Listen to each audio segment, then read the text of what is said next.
नमस्कार दोस्तों, स्वागत है आपका अनुराग की वाणी में, जहां हम आपको सुनाते हैं दिल दहला देने वाली डरावनी कहानियां। यहां आपको मिलेंगी वे कहानियां जो आपके रोंगटे खड़े कर देंगी और आपको नींद नहीं आने देंगी। हर कहानी के पीछे छुपा है एक रहस्य जो आपको सोचने पर मजबूर कर देगा। तो बंद कर लीजिए अपने कमरे की लाइट्स और तैयार हो जाइए एक अनजानी और भयानक दुनिया में कदम रखने के लिए। चलिए शुरू करते हैं आज की कहानी। मैंने कभी नहीं सोचा था कि एक शोध प्रोजेक्ट मुझे इतना दूर दिल्ली से पलाशपुर तक खींच लाएगा। मैं लेखिका हूं और मेरी दिलचस्पी हमेशा भारत के छोटे गांवों की कहानियों और उनकी संस्कृति में रही है। इसी सिलसिले में मैं पलाशपुर आई थी, एक छोटा सा गांव जो शहरों से दूर कहीं बसा था। दिल्ली की भीड़-भाड़ भरी जिंदगी से निकलकर यहाँ की शांत वादियाओं और सादगी देखकर शुरुआत में तो मुझे अच्छा लगा, लेकिन जैसे जैसे गांव में कदम रखा मुझे एक अजीब सी ठंडक महसूस हुई। ये ठंडक हवा की नहीं थी, बल्कि यहाँ के माहौल की थी। गांव के लोग मुझे अजीब निगाहों से देख रहे थे। किसी के चेहरे पर उत्सुकता थी तो किसी के चेहरे पर डर। गांव के अंदर जाते ही मेरी मुलाकात कुछ स्थानीय लोगों से हुई। मैंने जब उनसे यहाँ की कहानियों और अनोखी संस्कृति के बारे में पूछने की कोशिश की तो उनमें से कुछ लोग मुझे अजीब सी नजरों से देखने लगे। ऐसा लगा जैसे वो कुछ छुपा रहे थे। एक बुजुर्ग महिला ने धीरे से मुझसे कहा, यहाँ की हवेली से दूर रहना बेटी। मैं हैरान थी। हवेली? मैंने फिर से पूछा तो उसने गांव के बाहर एक पुरानी हवेली का जिक्र किया जिसे तांत्रिक की हवेली कहा जाता था।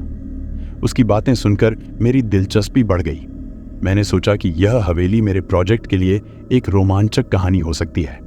लेकिन जब मैंने गांव के अन्य लोगों से हवेली के बारे में जानना चाहा तो हर कोई चुप हो गया। उनके चेहरों पर अचानक आई चिंता और भय ने मुझे सोचने पर मजबूर कर दिया कि इस हवेली में कुछ अजीब जरूर है। बुजुर्ग महिला ने बताया कि हवेली कई सालों से खाली पड़ी है, लेकिन उस जगह को लेकर कई डरावनी कहानियां प्रचलित हैं। वहां एक समय में एक तांत्रिक रहता था जो अपनी तंत्र विद्या से लोगों को वश में कर लेता था।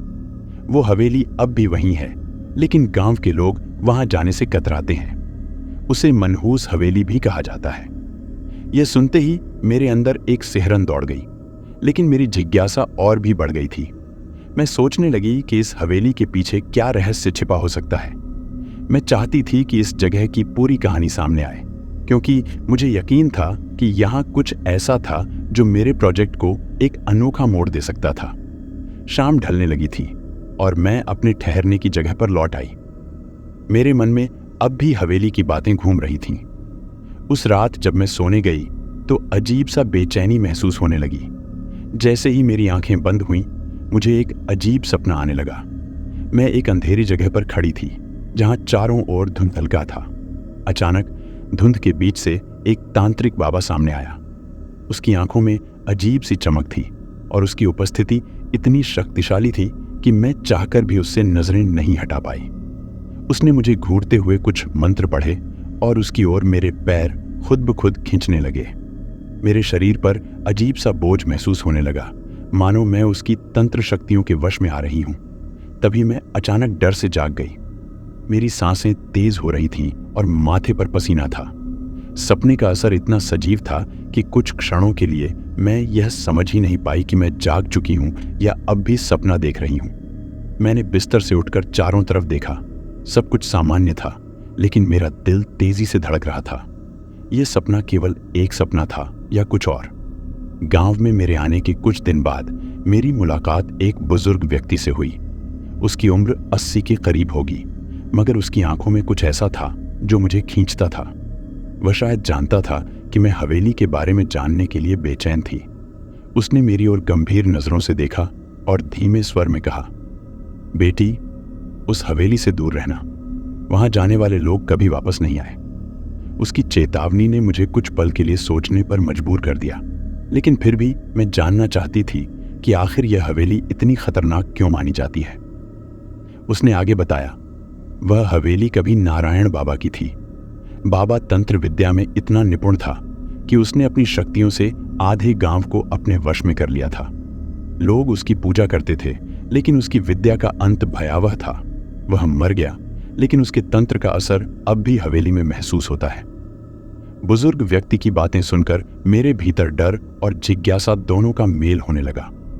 हालांकि उसने साफ तौर पर मुझे वहां जाने से मना किया था, लेकिन मैं खुद को रोक नहीं पाई। हवेली का नाम सुनते ही एक अनजाना आकर्षण मेरे अंदर जागृत हो गया। ऐसा लग रहा था जैसे कोई अदृश्य ताकत मुझे उस ओर खींच रही हो। मैं अपने मन को समझाने की कोशिश करती कि यह सिर्फ मेरी उत्सुकता है, लेकिन सच्चाई यह थी कि हवेली के नाम में ही कुछ ऐसा था जो मुझे बार बार उसकी ओर देखने पर मजबूर करता। जब भी मैं गांव के बाहर की ओर जाती, मेरी निगाहें अनायास उस दिशा में चली जाती जहां हवेली थी। दिल में एक खौफ था, पर साथ ही एक अनजानी पुकार भी थी जो मुझे बार बार उस ओर खींचती थी। गांव में मेरी हरकतें अब लोगों की नजरों में आने लगी थीं। वे मुझसे कतराने लगे थे। जहां शुरुआत में लोग मुझसे बात करने में उत्साहित लग रहे थे, अब वे अचानक दूर दूर रहने लगे थे।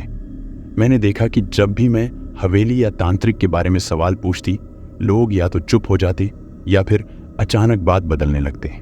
ये अजीब था, जैसे वे इस विषय से दूर रहना चाहते थे। यहाँ तक कि जब मैं गांव की दुकानों पर जाती तो लोग मुझसे कन्नी काटते थे। उनके चेहरे पर एक अजीब सा भय दिखाई देता था। ऐसा लग रहा था कि तांत्रिक का नाम लेना भी उनके लिए खतरे से खाली नहीं था।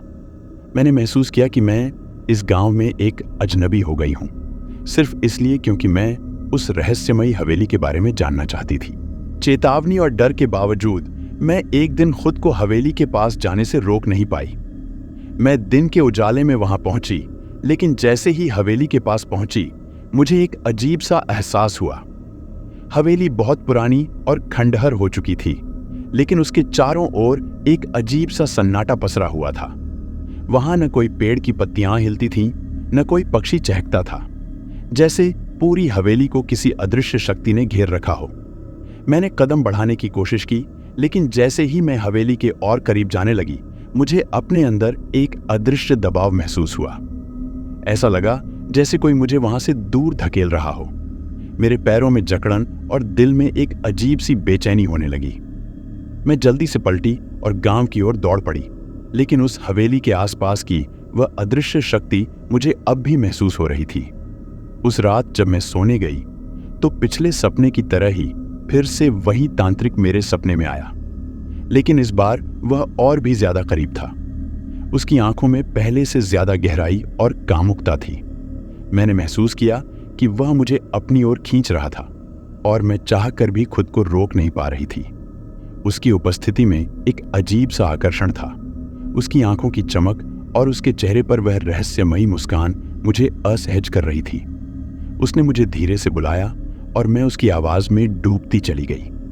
मैं कोशिश कर रही थी कि उससे दूर रह सकूं, लेकिन मेरे शरीर और मन पर उसका असर इतना गहरा हो चुका था कि मैं चाहकर भी उसके जाल से बाहर नहीं आ पा रही थी। तभी मेरी आंख खुली और मैं फिर से पसीने से लथपथ थी। तांत्रिक नारायण बाबा के सपने अब मेरे जीवन का हिस्सा बन चुके थे। हर रात जब मैं सोने जाती तो वही चेहरा, वही चमकती हुई आंखें और वही रहस्यमयी मुस्कान मेरे सामने आ जाती। पहले यह सिर्फ एक विचित्र सपना था, पर अब यह वास्तविकता में बदलता हुआ महसूस होने लगा था। सपनों में बाबा की उपस्थिति पहले से और स्पष्ट हो गई थी। वह मुझे अपने पास बुलाता। उसकी आवाज इतनी गहरी और सम्मोहक होती कि मैं चाहकर भी उसका विरोध नहीं कर पाती। कभी कभी तो मुझे ऐसा लगता कि यह सिर्फ सपना नहीं है, बल्कि कुछ ऐसा है जो मेरे वास्तविक जीवन पर भी असर डाल रहा है।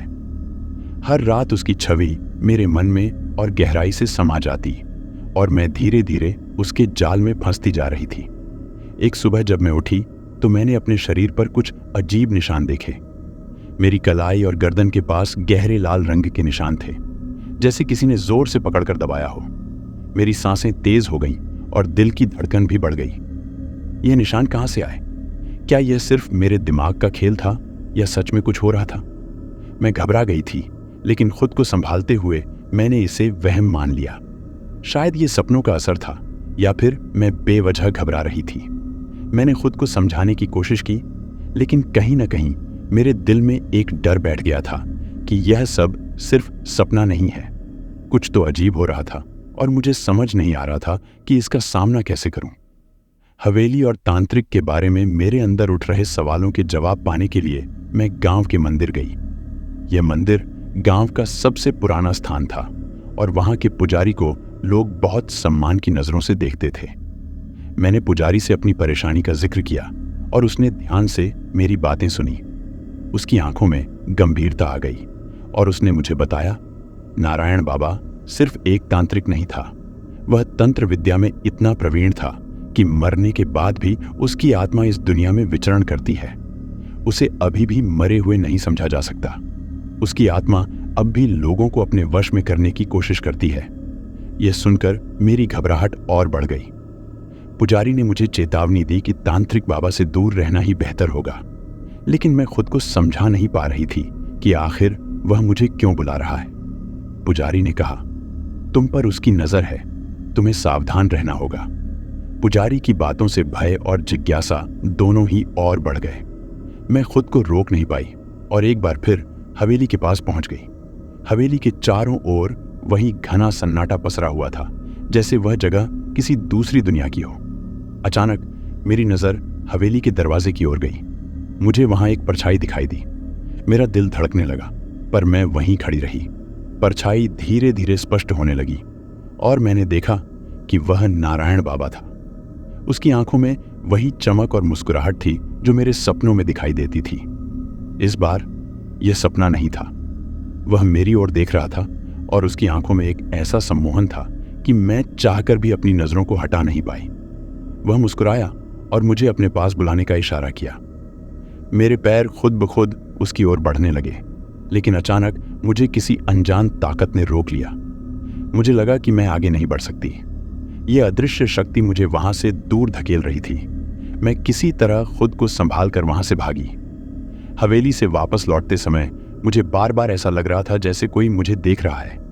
यह कोई आम नजर नहीं थी, बल्कि ऐसा महसूस हो रहा था जैसे कोई अदृश्य ताकत मेरे पीछे पीछे आ रही हो। जब मैं गांव के पास पहुंची, तब भी यह अजीब सा एहसास मेरे साथ था। मैं जल्दी जल्दी अपने ठिकाने की ओर बढ़ी, लेकिन मन में यह डर बैठ गया था कि कहीं यह ताकत अब मेरे जीवन का हिस्सा न बन जाए। अब मेरे लिए यह समझ पाना मुश्किल हो रहा था कि मैं जो महसूस कर रही हूं वह वास्तविकता है या सिर्फ सपनों का हिस्सा। सपनों और वास्तविकता के बीच की लकीरें धुंधली होने लगी थीं। कई बार जब मैं जागती तो मुझे लगता कि मैं अब भी सपने में हूं। जब मैं सोती तो सपने इतने जीवंत और सजीव होते कि ऐसा महसूस होता कि मैं असल में उन घटनाओं को जी रही हूं। तांत्रिक बाबा अब हर रात मेरे सपनों में आने लगा था और हर बार उसकी उपस्थिति और मजबूत होती जा रही थी। वह मुझे अपने पास बुलाता, मेरे करीब आता और मैं चाहकर भी खुद को रोक नहीं पाती। जैसे जैसे दिन बीतते गए, बाबा की यह उपस्थिति मेरे जीवन पर हावी होती गई। मैं धीरे धीरे इस उलझन में खोती जा रही थी कि जो हो रहा है वह असली है या महज एक सपना। बाबा अब मेरे सपनों में केवल एक दर्शक नहीं था, बल्कि उसने मुझे अपने वश में करना शुरू कर दिया था। हर रात जब वह मेरे सपने में आता तो उसकी ताकत और नियंत्रण मेरे ऊपर बढ़ता जाता। वह मुझे अपनी ओर खींचता, मेरी हर इंद्रियों को अपने वश में कर लेता। उसकी आंखों की गहराई में डूबने से मैं खुद को रोक नहीं पाती थी। मैं जानती थी कि यह गलत है, लेकिन फिर भी मैं उसके सम्मोहन से खुद को बचा नहीं पाती। हर बार जब मैं नींद में जाती तो यह डर रहता कि बाबा फिर से आएगा और मुझे अपने जाल में फंसा लेगा। बाबा के हर करीब आने के साथ मुझे लगता कि मैं एक ऐसी अदृश्य शक्ति के अधीन होती जा रही हूं जिस पर मेरा कोई नियंत्रण नहीं था। इन सपनों और बाबा की उपस्थिति का असर अब मेरे शरीर और मानसिकता पर भी पड़ने लगा था। मेरा शरीर अजीब तरह से बदलने लगा था। पहले जहां मैं सामान्य महसूस करती थी, अब मेरे अंदर एक अजीब सी कामुक इच्छा जागने लगी थी। ये इच्छा इतनी गहरी थी कि मैं उसे नियंत्रित नहीं कर पा रही थी। मेरे शरीर की प्रतिक्रियाएं अब मेरे नियंत्रण से बाहर हो गई थीं। मैं चाहती थी कि यह सब बंद हो जाए, लेकिन हर बार जब बाबा मेरे सपनों में आता तो यह इच्छा और भी प्रबल हो जाती। ऐसा लगने लगा था कि मैं पूरी तरह से उसकी तांत्रिक शक्ति के अधीन हो रही हूं। मेरी मानसिकता भी बदलने लगी थी। मैं उन चीजों के बारे में सोचने लगी जो पहले मेरे लिए अकल्पनीय थी। मेरी सोच, मेरी भावनाएं, सब कुछ अब बाबा की छवि के इर्द गिर्द घूमने लगी थी। एक दिन मैं फिर से मंदिर गई। मुझे समझ नहीं आ रहा था कि इन बदलावों से कैसे निपटा जाए। पुजारी ने मेरी दशा को देखा और गंभीरता से कहा, बाबा की आत्मा बहुत शक्तिशाली है। वह सिर्फ सपनों में नहीं बल्कि असल जीवन में भी तुम्हें अपने वश में करने की कोशिश कर रहा है। तुम्हें इससे खुद को अलग करना होगा, वरना वह तुम्हारी आत्मा और शरीर दोनों पर कब्जा कर लेगा। पुजारी की चेतावनी ने मेरे भीतर की भय को और बढ़ा दिया, लेकिन मुझे समझ नहीं आ रहा था कि आखिर मैं कैसे खुद को इस प्रभाव से मुक्त करूं। हर रात वह मुझे बुलाता और मैं चाहकर भी उसकी ताकत से दूर नहीं जा पा रही थी। पुजारी ने मुझे कुछ मंत्र दिए, लेकिन मेरे मन में संदेह था कि ये मंत्र बाबा की इतनी प्रबल शक्ति को रोक पाएंगे। हालांकि मुझे पता था कि यह सब गलत है, फिर भी मैं खुद को नारायण बाबा की ओर खींचा हुआ महसूस कर रही थी। उसके प्रति मेरे अंदर एक अजीब सा आकर्षण था जो मुझे हर पल उसकी ओर खींच रहा था। उसकी उपस्थिति अब केवल सपनों तक सीमित नहीं थी। जब भी मैं अकेली होती, मुझे उसके कदमों की आहट, उसकी सांसें और उसकी छाया अपने आसपास महसूस होती थी। यह आकर्षण इतना गहरा और सम्मोहक था कि मैं खुद को इससे अलग नहीं कर पा रही थी। बाबा की यह रहस्यमयी उपस्थिति मुझे हर पल घेरने लगी थी और मैं अब पूरी तरह से उसके जाल में फंस चुकी थी। अब तक मैं पूरी तरह से नारायण बाबा के प्रभाव में आ चुकी थी। मैं जितना उससे दूर भागने की कोशिश करती, उतना ही वह मुझे अपनी ओर खींचता। मेरे भीतर यह जानने की गहरी चाह थी कि आखिर यह सब कैसे खत्म होगा। एक दिन मैंने निर्णय लिया कि मैं हवेली के अंदर जाऊंगी। यही एक रास्ता बचा था कि मैं उस रहस्य का सामना करूं जिसने मेरी जिंदगी को उलझन और डर में डाल दिया था। उस दिन शाम के समय मैं हवेली के सामने खड़ी थी। हवेली की पुरानी और खंडहर जैसी हालत देखकर मेरे रोंगटे खड़े हो गए। दरवाजा एक अजीब सी चीख की आवाज के साथ खुला। अंदर का माहौल गहरा और भयानक था। दीवारों पर अजीब तांत्रिक चिन्ह बने हुए थे। उन चिन्हों को देखते ही मेरे दिल की धड़कन तेज हो गई।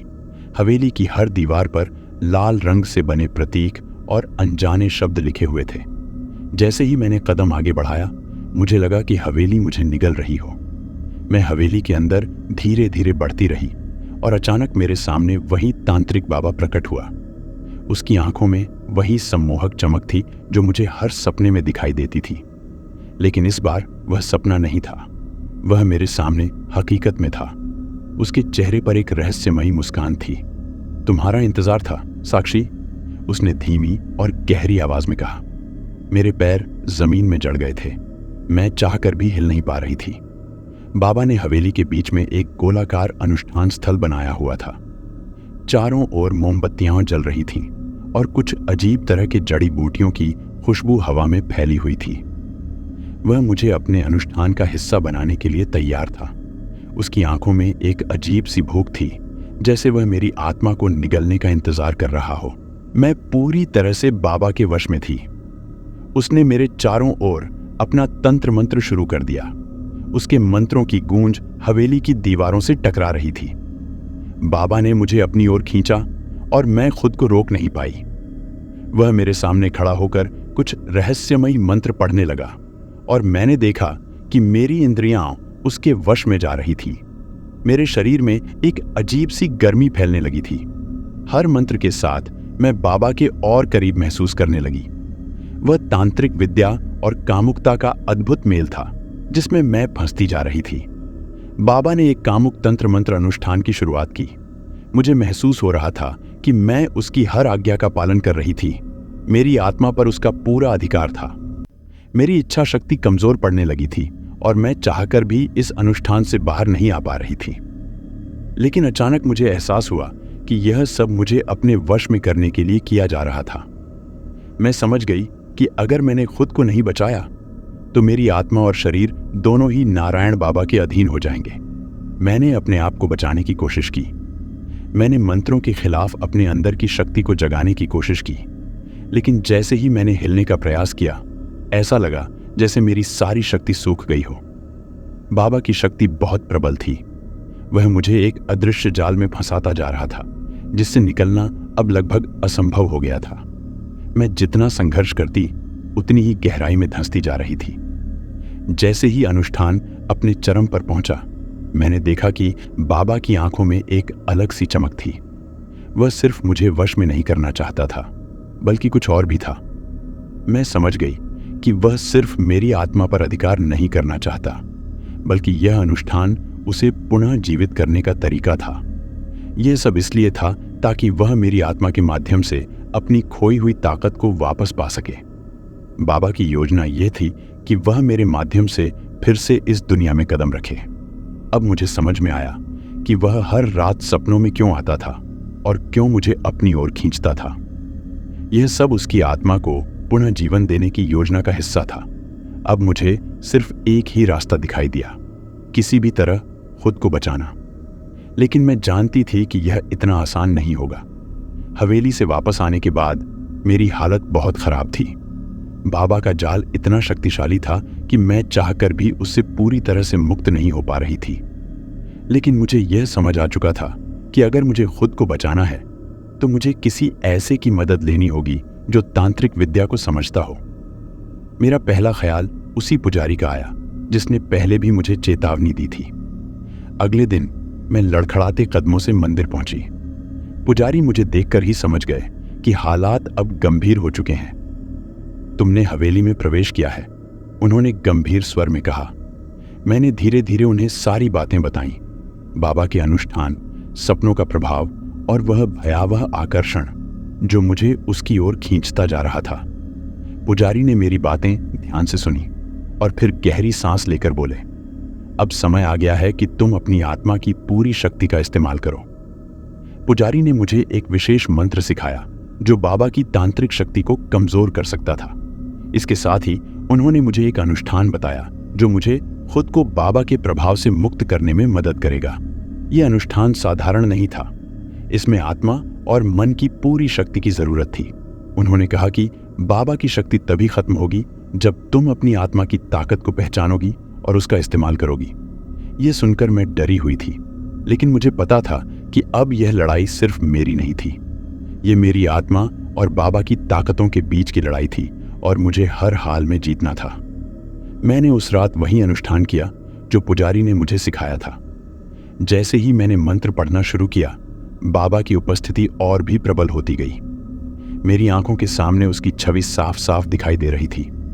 उसकी आंखों में अब वह चमक नहीं थी, बल्कि एक अजीब सा क्रोध था।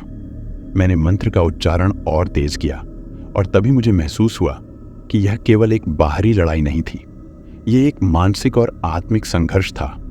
बाबा मुझे मानसिक रूप से तोड़ने की कोशिश कर रहा था, लेकिन मैंने अपने भीतर की शक्ति को मजबूत किया। यह एक बेहद कठिन स्थिति थी। मेरे भीतर डर और हताशा का समंदर उमड़ रहा था, लेकिन मैं खुद को हर पल संभालने की कोशिश कर रही थी। बाबा की शक्तियां मुझ पर हावी होने की कोशिश कर रही थी, लेकिन मैंने अपनी आत्मा की ताकत से उन्हें पीछे धकेलने की कोशिश जारी रखी। उस दौरान मुझे एक अद्भुत एहसास हुआ। मुझे महसूस हुआ कि मेरे अंदर भी कोई गुप्त शक्ति है जो हमेशा से मेरे साथ थी, लेकिन मैं उससे अनजान थी। ये मेरी आत्मा की शक्ति थी जो बाबा के तंत्र मंत्र के खिलाफ खड़ी हो सकती थी। जैसे जैसे मैं इस शक्ति को महसूस करने लगी, वैसे वैसे मुझे खुद पर भरोसा बढ़ने लगा। मैंने अपनी आंतरिक शक्ति का इस्तेमाल करना शुरू किया और बाबा की ताकतें कमजोर होने लगी। मुझे अब समझ आ चुका था कि बाबा सिर्फ मुझे नहीं, बल्कि मेरी आत्मा पर कब्जा करना चाहता था। लेकिन अब मेरी आत्मा जाग चुकी थी। मैंने अपनी पूरी शक्ति को एकत्रित किया और बाबा के खिलाफ अपने आत्मबल से संघर्ष करने लगी। उस दौरान मुझे बाबा की एक कमजोरी का पता चला।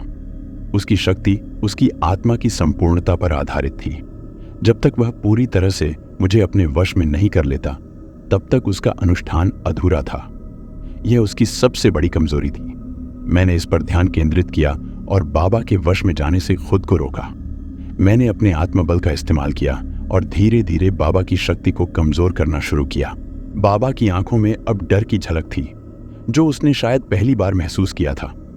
उसकी शक्तियां अब मुझ पर उतनी हावी नहीं हो रही थीं। मुझे एहसास हुआ कि बाबा अब कमजोर हो चुका है। मैंने अपनी शक्ति को और बढ़ाया और अंततः बाबा के तंत्र मंत्र का जाल तोड़ने में कामयाब हो गई। जैसे ही अनुष्ठान खत्म हुआ, हवेली की दीवारें कांपने लगीं और बाबा की उपस्थिति धुंधली होने लगी। मैंने महसूस किया कि अब वह मेरा कुछ नहीं कर सकता। उसकी शक्ति पूरी तरह खत्म हो चुकी थी, लेकिन इस जीत की कीमत भी भारी थी। मैं शारीरिक और मानसिक रूप से पूरी तरह टूट चुकी थी। ऐसा लग रहा था जैसे मैंने अपनी सारी ऊर्जा खो दी हो। मेरी आत्मा और शरीर दोनों थक चुके थे। मैं जानती थी कि मैंने बाबा के अनुष्ठान को खत्म कर दिया है, लेकिन यह लड़ाई बहुत बड़ी थी। जैसे ही बाबा की शक्तियां समाप्त हुईं, एक भारी शांति हवेली में छा गई। हवेली की दीवारें जो पहले हिल रही थीं, अब ठहर गई थीं। बाबा की उपस्थिति धुंधली हो चुकी थी और उसकी शक्ति का असर मुझ पर से खत्म होने लगा था। मैंने एक गहरी सांस ली, जैसे मैं कई सालों बाद पूरी तरह से सांस ले पा रही थी। ऐसा लग रहा था कि बाबा की आत्मा अब उस हवेली में ही कैद हो चुकी है।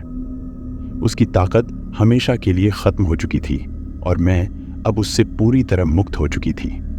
लेकिन यह मुक्ति सिर्फ बाहरी थी। भीतर अब भी कुछ था जो मुझे सुकून नहीं दे रहा था। बाबा का अंत होते ही मैं कुछ हद तक खुद को सुरक्षित महसूस कर रही थी, लेकिन भीतर कहीं एक अजीब सी बेचैनी थी। ऐसा नहीं था कि वह अब मेरा पीछा नहीं कर रहा था, पर उसकी छाप अब भी मेरे भीतर थी। मैं जानती थी कि उसने मेरी आत्मा को छू लिया था और यह छाप इतनी आसानी से नहीं मिटने वाली थी। जब मैं अकेले में होती, तब मुझे अक्सर ऐसा महसूस होता जैसे बाबा अब भी कहीं आसपास है। उसकी उपस्थिति का वह अजीब सा एहसास मेरे शरीर से निकल नहीं रहा था। कभी कभी मेरे हाथों पर वही पुराने निशान उभरने लगते थे। क्या यह सब मेरे मन का भ्रम था या बाबा की शक्ति का कोई अवशेष? मैं तय नहीं कर पाई। अगले कुछ दिनों तक मैंने अपनी चीजें समेटी और हवेली को हमेशा के लिए छोड़ने का फैसला किया। जब मैं गांव छोड़ने के लिए हवेली से आखिरी बार बाहर निकली, तो एक अजीब सा डर मेरे दिल में था। गांव की हवाओं में एक रहस्यमयी सन्नाटा था। हवेली के बाहर खड़े होकर मैंने पीछे मुड़कर देखा और एक आखिरी बार उस खंडहर को निहारा जहां मेरी जिंदगी का सबसे बड़ा संघर्ष हुआ था। मैंने सोचा, क्या मैं सच में इस सबसे मुक्त हो चुकी हूं?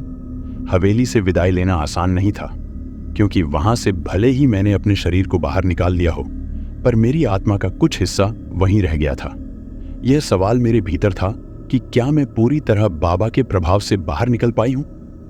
गांव छोड़ने से पहले मैंने फिर से गांव के लोगों से बात करने की कोशिश की, लेकिन वे अब भी पहले की तरह ही चुप थे। हवेली और बाबा का नाम सुनते ही उनके चेहरे पर डर और संकोच की परछाई छा जाती। कोई भी खुलकर कुछ नहीं कहना चाहता था। गांव के लोग अब भी बाबा के डर से बंधे हुए थे और हवेली के बारे में बात करने से कतराते थे। मैंने महसूस किया कि बाबा का डर सिर्फ हवेली तक सीमित नहीं था, वह गांव के लोगों के मन में अब भी बसा हुआ था। यह रहस्य अब भी जिंदा था, भले ही बाबा की शक्ति खत्म हो चुकी हो।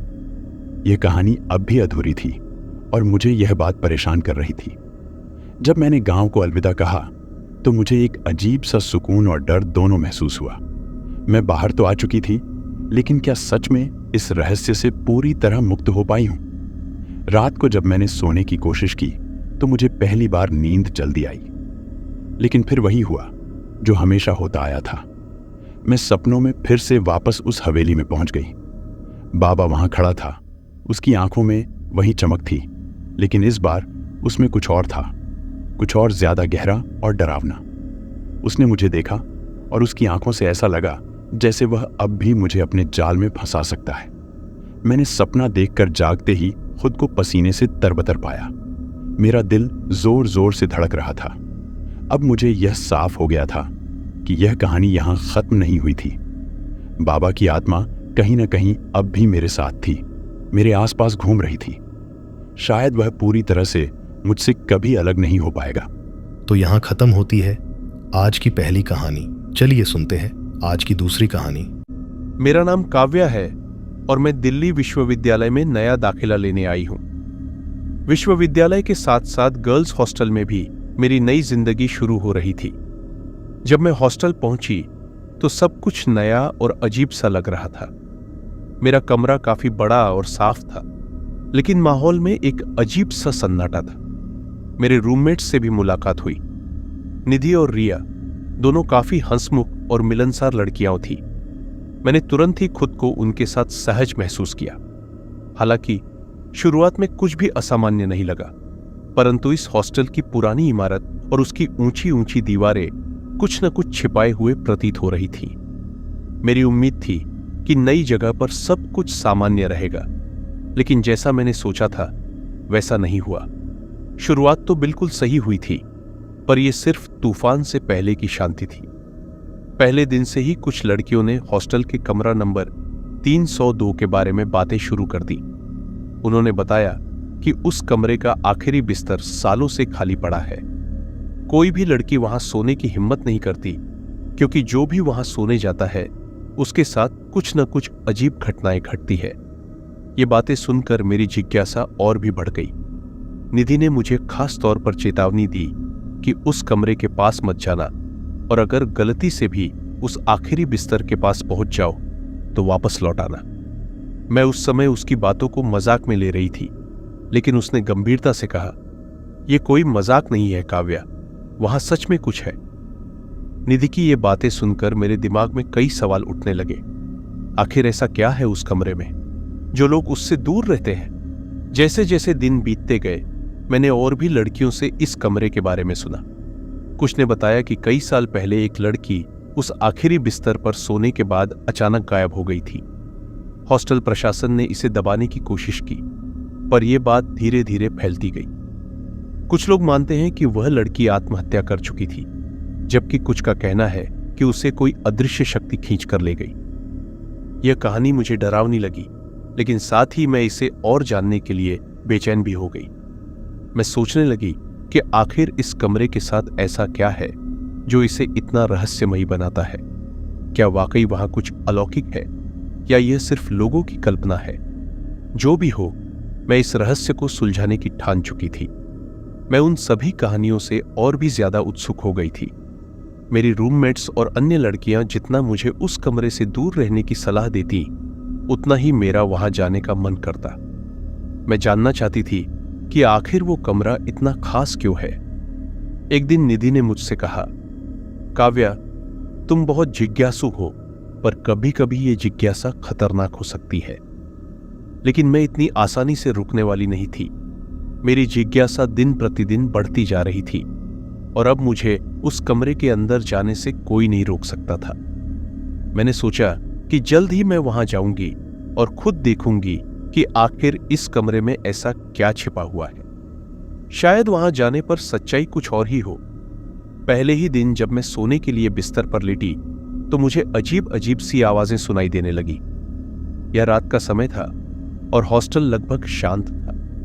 मैंने पहले इसे अनसुना किया, लेकिन फिर मुझे लगा जैसे कोई दरवाजे के पास चल रहा हो। मेरे कमरे का दरवाजा आधा खुला था और मुझे लगा कि शायद कोई और लड़की होगी, लेकिन जब मैंने ध्यान से सुना तो वो आवाजें थमने का नाम ही नहीं ले रही थी। मैंने उठकर दरवाजे की तरफ देखा, लेकिन वहां कोई नहीं था। मेरे दिल की धड़कन तेज हो गई थी, लेकिन मैंने खुद को समझाया कि यह सिर्फ मेरी कल्पना होगी। शायद नई जगह और नए माहौल के कारण मुझे ऐसा महसूस हो रहा था। मैंने खुद को शांत किया और फिर से सोने की कोशिश की, लेकिन उन आवाजों ने मुझे चैन से सोने नहीं दिया। एक दिन हॉस्टल में सभी लड़कियां अपनी अपनी क्लास में व्यस्त थी। मैं जानती थी कि यह मेरे लिए सबसे सही मौका था।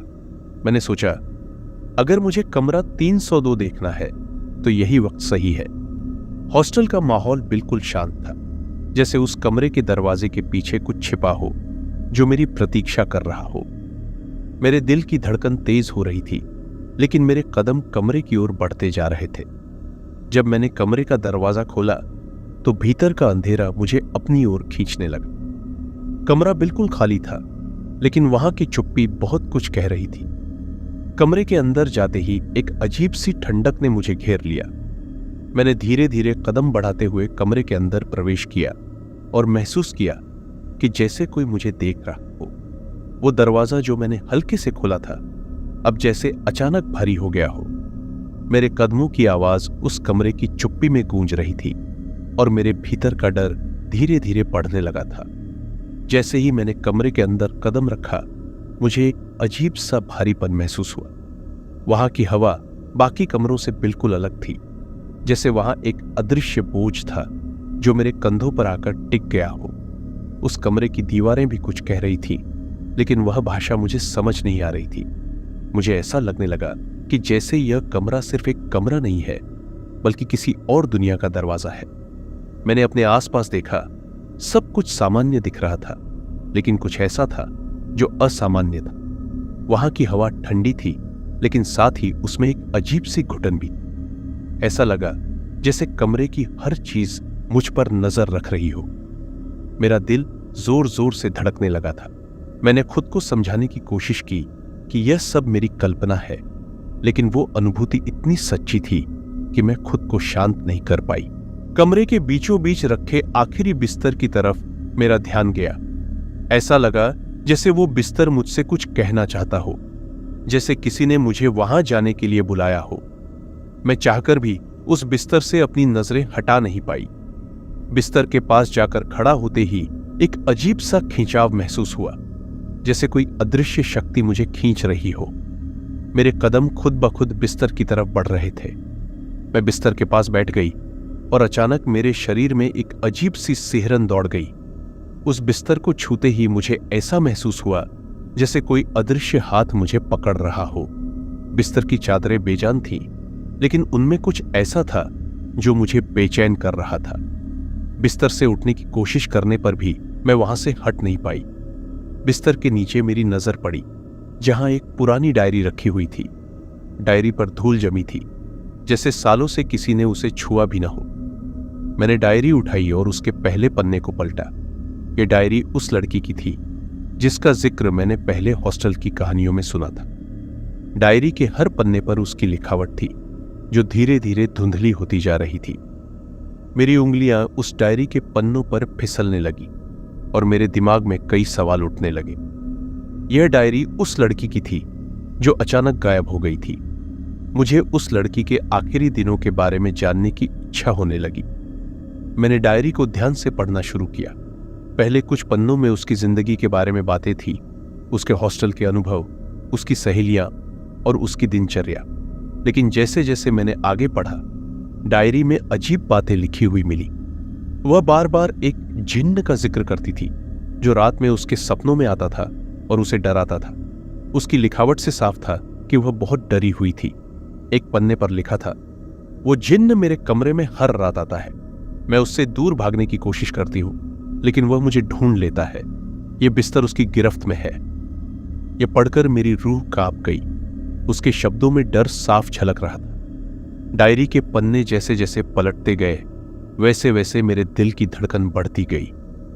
डायरी पढ़ने के बाद मेरा मन बेचैन हो गया था। हर पन्ना डर और रहस्य से भरा था। उस लड़की ने लिखा था कि आखिरी बिस्तर पर सोने वाले पर एक जिन्न का कब्जा हो जाता है। वह धीरे धीरे उसकी आत्मा और शरीर को अपने अधीन कर लेता है, और जब तक उसे इसका एहसास होता है तब तक बहुत देर हो चुकी होती है। उसने लिखा था, वह रात में आता है जब सब सो रहे होते हैं। उसके कदमों की आवाज सुनाई देती है, लेकिन कोई उसे देख नहीं पाता। जैसे जैसे मैं डायरी पढ़ती जा रही थी, मेरा दिल और तेजी से धड़कने लगा था। उस लड़की का डर मेरे दिल में समा गया था। वह बार बार आखिरी बिस्तर के खतरों के बारे में चेतावनी देती रही थी, पर उसकी बातों में कुछ ऐसा था जो मुझे उस बिस्तर की ओर खींच रहा था। मैं जानती थी कि मुझे इससे दूर रहना चाहिए, लेकिन मेरा मन अब रहस्य को और गहराई से जानने के लिए लालायित हो चुका था। डायरी पढ़ने के कुछ ही दिनों बाद से मेरे साथ अजीब घटनाएं घटने लगी। रात होते ही मुझे अपने कमरे में हलचल महसूस होने लगी। कभी कभी मैं अंधेरे में किसी की छाया देखती जो कमरे के कोने में खड़ी होती थी। जब मैं नजरें घुमाती तो वहां कुछ नहीं होता। एक रात मुझे साफ साफ किसी के कदमों की आवाज सुनाई दी। ऐसा लगा जैसे कोई मेरे कमरे के दरवाजे तक आकर खड़ा हो गया हो। मैंने डर के मारे अपनी आंखें बंद कर ली, लेकिन वो आवाज मेरे कानों में गूंजती रही। मेरा दिल तेजी से धड़क रहा था और मैं बिस्तर में सिकुड़ गई। सुबह जब उठी तो सब कुछ सामान्य था, लेकिन अब मेरे मन में इस कमरे को लेकर डर बैठ गया था। ये आवाजें और परछाइयां मेरे दिमाग में गहरे तक समा चुकी थी। रात में जो मैंने डायरी में पढ़ा था वो अब मेरे सपनों में आने लगा था। हर रात मैं एक ही सपना देखती। मैं खुद को कमरा 302 के अंदर पाती, जहां चारों ओर अंधेरा फैला हुआ था। कमरे का माहौल बहुत डरावना होता था और मैं बिस्तर के पास खड़ी होती थी। तभी अचानक मेरे सामने एक परछाई आकार लेने लगती और जैसे ही वो परछाई एक जिन्न की शक्ल में बदलती, मैं घबराकर जाग जाती। ये सपना बार बार मुझे परेशान कर रहा था, जैसे वो जिन्न मुझसे कुछ कहना चाहता हो। हर बार उसकी आंखें मेरी आत्मा के भीतर तक झांकती थी। मैं जानती थी कि यह सिर्फ एक सपना नहीं था, बल्कि किसी गहरी सच्चाई का प्रतीक था। मैं जितना उसे अनदेखा करने की कोशिश करती, उतना ही वह मेरे सपनों में प्रकट होता। अब मेरे लिए यह सब एक चेतावनी से कम नहीं था, लेकिन मेरी जिज्ञासा मुझे चैन से बैठने नहीं दे रही थी। नेहा, जो मेरी सबसे करीबी दोस्त थी, उसने मुझसे साफ कहा कि मुझे इस कमरे और डायरी से दूर रहना चाहिए। उसने मुझसे कई बार कहा, काव्या, यह सब सिर्फ तेरा वहम है, तुझे इन सब बातों पर ध्यान नहीं देना चाहिए। लेकिन नेहा यह नहीं समझ पा रही थी कि यह सब केवल वहम नहीं था। मैं उसे समझाने की कोशिश करती, लेकिन वो मुझे पागल समझने लगी थी। उसने कहा, अगर तू इस कमरे के पास भी गई तो मैं तुझसे बात करना बंद कर दूंगी। उसकी चिंता सच्ची थी, लेकिन अब मैं इतनी गहराई में थी कि वापस लौटना मेरे लिए मुमकिन नहीं था। मैं जान चुकी थी कि इस रहस्य का पता लगाना ही होगा, चाहे इसके लिए मुझे कोई भी कीमत चुकानी पड़े। मेरे दिल में डर था, लेकिन उससे भी ज्यादा जिज्ञासा थी। आखिरकार मैंने एक रात खुद को तैयार किया। मैंने तय किया कि मैं कमरा 302 के उस आखिरी बिस्तर पर सोऊंगी और सच्चाई का सामना करूंगी। मैं जानती थी कि यह कदम खतरनाक हो सकता है, लेकिन मैं पीछे नहीं हट सकती थी। रात के समय जब हॉस्टल में सब सो रहे थे, मैंने चुपचाप कमरे में कदम रखा। कमरे में दाखिल होते ही वही अजीब सी ठंडक महसूस हुई, लेकिन इस बार मैंने खुद को कमजोर नहीं पड़ने दिया। मैंने धीरे धीरे आखिरी बिस्तर की ओर कदम बढ़ाए और उस पर लेट गई। जैसे ही मैंने आंखें बंद की, मुझे ऐसा महसूस हुआ जैसे मैं जागते हुए भी सपना देख रही हूं। अचानक मेरा शरीर बहुत हल्का हो गया, जैसे मेरी आत्मा और शरीर के बीच की कड़ी टूट रही हो। मेरी सांसें तेज हो रही थीं और मुझे ऐसा लगा जैसे कोई अदृश्य शक्ति मुझे अपनी ओर खींच रही हो।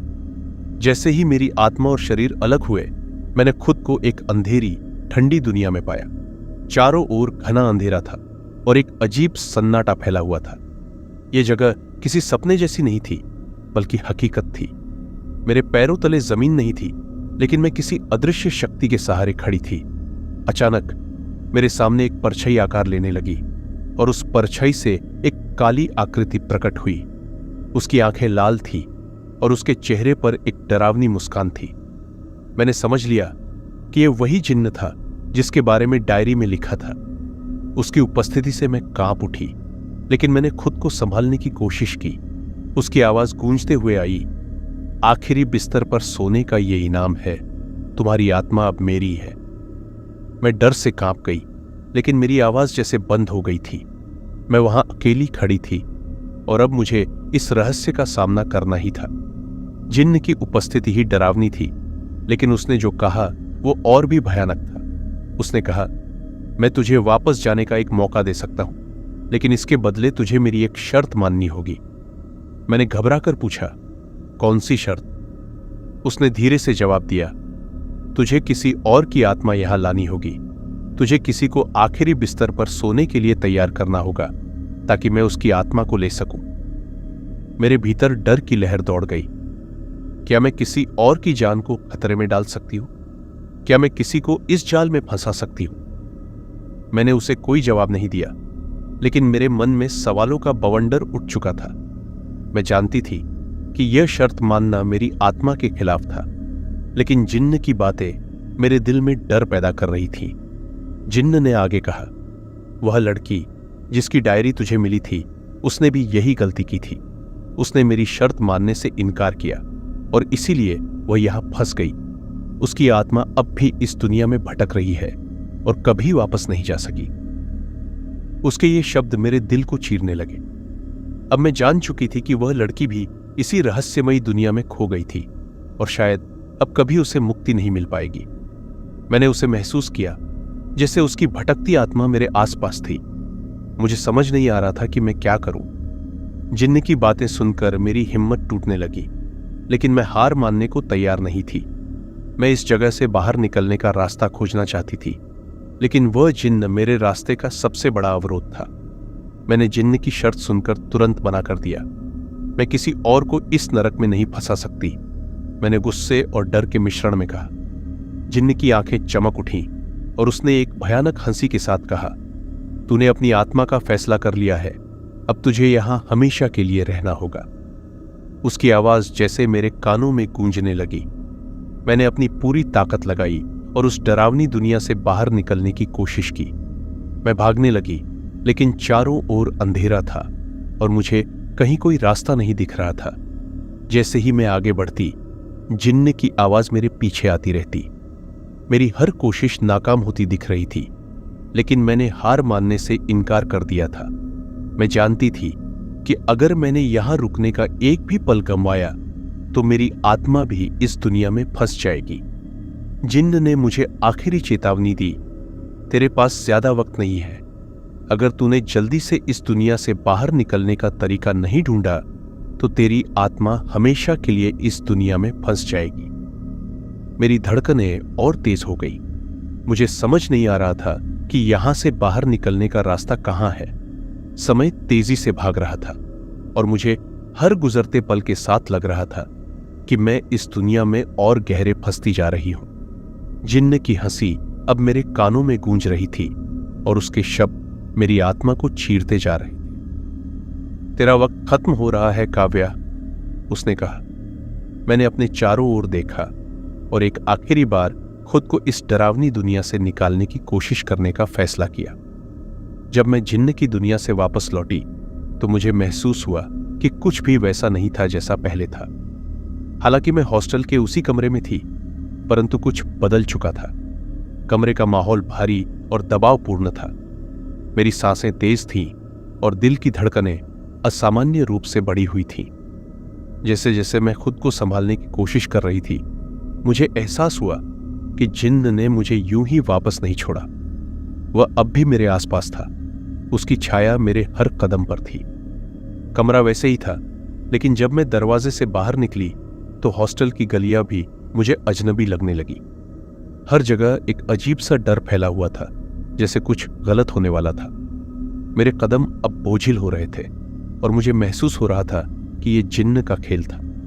वह मुझे इतना आसानी से नहीं छोड़ने वाला था। उस दिन के बाद नेहा अचानक गायब हो गई। पहले तो मैंने सोचा कि वह कहीं बाहर गई होगी, लेकिन जब वह पूरी रात वापस नहीं आई तब मेरा शक बढ़ने लगा। मैंने हॉस्टल की हर गली और हर कमरा छान मारा, लेकिन नेहा का कोई सुराग नहीं मिला। उसकी अलमारी वैसी की वैसी थी, किताबें और कपड़े सब उसी जगह थे जहां वह उन्हें रख कर गई थी। उसका फोन भी हॉस्टल के कमरे में ही था। जैसे ही ये बातें मेरे दिमाग में आईं, मुझे एक गहरी ठंडक महसूस हुई। कहीं ना कहीं मुझे यह अंदेशा होने लगा था कि यह सब जिन्न का ही किया धरा था। नेहा उस रात मुझे समझाने की कोशिश कर रही थी कि मैं कमरे से दूर रहूं, और शायद इसी कारण वह जिन्न की निगाहों में आ गई। अब मेरी चिंता बढ़ गई थी कि कहीं जिन्न ने उसे भी अपनी दुनिया में खींच तो नहीं लिया। हॉस्टल की पुरानी फाइलें। नेहा के गायब होने के बाद मैंने हॉस्टल के पुराने रिकॉर्ड्स खंगालने का निर्णय लिया। मैं जानना चाहती थी कि आखिर इस कमरे और जिन्न का क्या संबंध है। मैं हॉस्टल के प्रशासनिक कार्यालय गई, जहां कुछ पुरानी फाइलें रखी थीं। मुझे कई साल पुरानी रिपोर्ट्स मिली जो समय समय पर गायब हुई लड़कियों की घटनाओं के बारे में थी। इन फाइलों में कुछ भी स्पष्ट तौर पर लिखा नहीं था, लेकिन उनमें वही पैटर्न दिख रहा था। कमरा नंबर 302 से जुड़ी अजीब घटनाएं और फिर अचानक लड़कियों का गायब हो जाना। हर घटना के बाद हॉस्टल के स्टाफ ने मामला रफा दफा करने की कोशिश की थी, लेकिन रिपोर्ट्स को दबाने के बावजूद सच्चाई बाहर नहीं आ पाई। अब मुझे यकीन हो गया था कि ये घटनाएं कोई नई नहीं थीं। जो भी लड़की इस कमरे के आखिरी बिस्तर पर सोई थी, वह कभी वापस नहीं लौटी। इन फाइलों को देखकर मैं और भी चौकन्नी हो गई। मुझे अब यह स्पष्ट हो चुका था कि हॉस्टल का स्टाफ पहले से ही इस जिन्न और कमरे की सच्चाई जानता था। कई सालों से ये लोग इस बात को छुपा रहे थे, ताकि हॉस्टल में पढ़ाई करने वाली लड़कियों को डर न लगे और हॉस्टल की प्रतिष्ठा बनी रहे। मैंने स्टाफ से पूछताछ करने की कोशिश की, लेकिन वे हर सवाल से बचने लगे। उनका हर जवाब टाल मटोल से भरा हुआ था। मैंने महसूस किया कि वे खुद भी इस जिन्न से डरते थे और इसीलिए सच्चाई को सामने लाने से घबरा रहे थे। मुझे अंदर तक गुस्सा आ रहा था कि इतने सालों तक इस हॉस्टल की लड़कियों के साथ ये अन्याय होता रहा और किसी ने कुछ भी नहीं किया। अब मुझे अकेले ही इस सच्चाई का सामना करना था। मैंने ठान लिया कि मैं नेहा को किसी भी कीमत पर वापस लाऊंगी। जिन्न ने मेरी दोस्त को अपने कब्जे में कर लिया था और अब वह उस डरावनी दुनिया में फंसी हुई थी। मैं जानती थी कि यह काम आसान नहीं होगा, लेकिन मैं हार मानने को तैयार नहीं थी। मुझे एक बार फिर से उस दुनिया में प्रवेश करना था, लेकिन इस बार मैं तैयार होकर जा रही थी। मैंने जिन्न के साथ मुकाबला करने का फैसला किया। वह अब तक जितने लोगों की आत्माओं को अपने कब्जे में ले चुका था, अब मुझे उसकी इस दुनिया को खत्म करना था। मुझे डर तो था, लेकिन नेहा को बचाने के लिए मैं किसी भी हद तक जा सकती थी। जिन्न से सीधा मुकाबला करना आसान नहीं था। अब तक मेरे सामने जो कुछ भी घटित हुआ था, वह मेरी हिम्मत और दृढ़ संकल्प को बार बार चुनौती दे रहा था। मैंने तय कर लिया कि अब यह लड़ाई मेरे और जिन्न के बीच है और मैं किसी भी कीमत पर पीछे नहीं हटने वाली थी। जिन्न से निपटने के लिए मैंने कुछ प्राचीन किताबों और पुराने लोक कथाओं का सहारा लिया, जो कभी मेरे हाथ नहीं आई थी अगर मैंने गहराई से खोजबीन न की होती। इन किताबों में जिन्न को बंद करने के पुराने अनुष्ठानों का उल्लेख था, लेकिन यह अनुष्ठान करना जोखिम भरा था। मुझे सही तरीके से इन्हें अंजाम देना था, वरना जिन्न और भी शक्तिशाली हो सकता था। मैंने अपने कमरे में रात के समय यह तैयारी की, हर मंत्र और विधि को ध्यान से समझने और याद करने की कोशिश की। मेरे मन में डर तो था, लेकिन नेहा को बचाने की जिम्मेदारी मुझ पर थी और यह सोच मेरे डर पर हावी हो रही थी। जिस रात मैंने अनुष्ठान करने का फैसला किया, उसी रात जिन्न की ताकत और भी ज्यादा महसूस होने लगी। कमरे की लाइटें अपने आप बंद हो जाती, अजीब सी ठंडक महसूस होती और मेरे चारों ओर हवा में हल्की फुसफुसाहटें गूंजती। मुझे बार बार लगा कि मैं कोई बहुत बड़ी गलती कर रही हूं, लेकिन मैंने अपना ध्यान अनुष्ठान पर केंद्रित रखा। यह अनुष्ठान आसान नहीं था। हर मंत्र के साथ जिन्न का प्रकोप बढ़ता जा रहा था। उसने अपने खतरनाक रूप से मुझे डराने की कोशिश की, लेकिन मैंने अपनी आंखें बंद कर ली और मंत्रों को दोहराने लगी। कुछ ही देर बाद मुझे महसूस हुआ कि कमरे की दीवारें हिलने लगी हैं, जैसे कुछ बहुत बड़ा होने वाला था। मैं जानती थी कि यह जिन्न की प्रतिक्रिया थी। उसकी शक्ति मेरे खिलाफ काम कर रही थी, लेकिन मुझे खुद पर विश्वास था। अनुष्ठान के दौरान मुझे एक अजीब अनुभव हुआ। मैं जिन्न की दुनिया में एक बार फिर से खींच ली गई, पर इस बार यह दुनिया पहले से भी ज्यादा अंधेरी और ठंडी थी। यहां हवा में अजीब सी सुगंध फैली हुई थी, जैसे किसी पुराने और बंद कमरे की। अचानक मेरी नजर नेहा पर पड़ी। वह पूरी तरह से बदल चुकी थी। उसकी आंखों में वो चमक नहीं थी जो पहले हुआ करती थी। उसकी आत्मा अब एक तरह से खो चुकी। उसने मेरी तरफ देखा और कुछ कदम आगे बढ़ाई। तुम यहां क्यों आई? उसकी आवाज भूतिया थी, लेकिन उसकी बातों में वह दर्द साफ झलक रहा था। मुझे यकीन हो गया था कि नेहा अभी पूरी तरह जिन्न के कब्जे में नहीं थी। मैंने उसे समझाने की कोशिश की कि मैं उसे बचाने आई हूं, लेकिन उसने अपने हाथ से मुझे रोकते हुए कहा, यह जगह अब मेरी है। उसकी आंखों में आंसू थे और यह देखकर मेरा दिल टूटने लगा, लेकिन मैंने हार नहीं मानी। मैं उसे हर हाल में वापस लाने के लिए आई थी। जिन्न को यह बात बिल्कुल भी पसंद नहीं आई कि मैं उसकी दुनिया में आकर उसे चुनौती दे रही हूं। उसने तुरंत अपनी शक्ति का प्रदर्शन करना शुरू किया। उसकी काली छाया मेरे चारों ओर लिपटने लगी। वह मुझे हर कीमत पर मार देना चाहता था। जिन्न की ताकत इतनी ज्यादा थी कि मैं थोड़ी देर के लिए हिल भी नहीं पा रही थी। मेरी सांसें रुकने लगी और मुझे लगा कि शायद अब मेरी अंत की घड़ी आ गई है, पर मैंने हार नहीं मानी। मैंने मन ही मन वह मंत्र दोहराया जो मैंने किताबों से सीखा था। जिन्न की छाया कमजोर पड़ने लगी और मैं फिर से खड़ी हो पाई। इस बार मेरी बारी थी। मैंने पूरी शक्ति से अनुष्ठान को अंजाम देना शुरू किया। जिन्न ने जोर से चिल्लाना शुरू कर दिया। उसकी आवाज से पूरी दुनिया हिलने लगी, पर मैंने अपने कदम पीछे नहीं खींचे। मैं पूरी तरह से उसे खत्म करने के इरादे से आई थी और आखिरी बार मैंने वह मंत्र जोर से बोला। जिन्न की अंतिम चिल्लाहट के साथ एक गहरी सच्चाई सामने आई। जिन्न वह नहीं था जो मैं सोच रही थी। वह इस हॉस्टल की पुरानी मालकिन का पति था। पुरानी कहानियों के अनुसार वह कभी इस बिस्तर का मालिक था और उसकी आत्मा उसी से बंधी हुई थी। उसकी पत्नी ने उसे इस दुनिया में बांध दिया था ताकि वह कभी उसे न छोड़ सके। वह हर बार एक नई आत्मा की तलाश में रहता था ताकि वह अपनी पत्नी की आत्मा से मुक्त हो सके। लेकिन अब मैंने उसकी आत्मा को उस बिस्तर से मुक्त कर दिया था। जिन्न अब हमेशा के लिए गायब हो चुका था और हॉस्टल की डरावनी घटनाएं भी। जब जिन्न की शक्ति का आखिरी जोर काव्या पर पड़ता है, वह अपनी सारी हिम्मत और साहस जुटाकर आखिरी अनुष्ठान की तैयारी करती है। उसे महसूस होता है कि यह उसका अंतिम मौका है और इस बार अगर वह चूक गई तो न सिर्फ नेहा की आत्मा हमेशा के लिए फंस जाएगी, बल्कि वह खुद भी इस जिन्न की दुनिया में बंधी रह जाएगी। कमरे का वातावरण बेहद भारी हो गया था। हर जगह अंधेरा छा गया था और एक अजीब सी ठंडक पूरे शरीर में महसूस हो रही थी। काव्या को अपने अंदर की सारी शक्ति को इकट्ठा करना पड़ा ताकि वह इस अनुष्ठान को सही से पूरा कर सके। मंत्रों का उच्चारण करते हुए उसे महसूस हुआ कि जिन्न की ताकत धीरे धीरे कम हो रही है। एक आखिरी चीख के साथ जिन्न की छवि गायब हो गई।